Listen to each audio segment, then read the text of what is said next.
अपने विरोधियों के भाषण सुनो।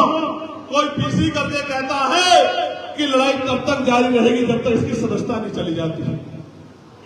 कोई ट्वीट करके कहता है कि लड़ाई जब तक जारी रहेगी जब तक इसकी सदस्यता नहीं चली जाती।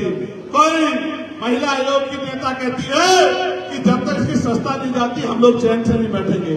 एक अकेला चंद्रशेखर आजाद और उसकी पार्लियामेंट की आवाज इतनी भारी हो गई है सब लोगों पे, इन तमाम दलों पे, कि ये कहते हैं उसकी सदस्यता ले जा हमें छीननी है। अबे भैया, मैं तो उस मिट्टी का बना हूं। मुझे तो हमारी पार्टी के लोगों ने जबरदस्ती कहा कि आप चुनाव लड़ो, आपको भेजेंगे। मैंने तो पार्टी के लोग यहाँ बैठे हैं, ये कहा था किसी को लड़ा के भेज दो, मैं तो जमीन पे काम करने वाला आदमी हूँ। इन्होंने मुझसे कहा कि आप भाई आप ही को जाना है, आप बोलोगे तभी बात मजबूत होगी, तभी सरकारों में असर पड़ेगा। मैं सस्ता की परवाह नहीं करता, ना आज करता ना कभी करता। कल की जाति आज चली जाए, आपने वोट से दी थी, आपकी दीवी ताकत है, जिस दिन चाहे चली जाए, लेकिन स्वाभिमान के साथ समझौता नहीं होगा।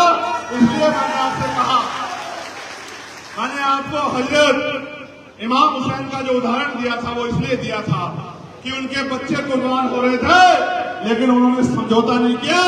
वो उन्होंने अपनी जान की बाजी लगा दी, जंग हार गए, कुर्बानी हो गई, शहादत हो गई, लेकिन लोगों के दिलों में जिंदा रहे।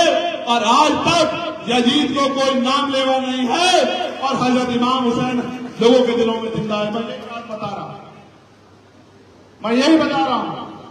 मैं सस्ता की परवाह नहीं करता। मैं कहता हूं गवर्नमेंट को, आज मेरी सस्ता छीन लो, मैं जितना ताकतवर जमीन पे हूं, ये 2027 में मेरे लोग बताने का काम करेंगे सस्ता कैसे छीनी जाती है।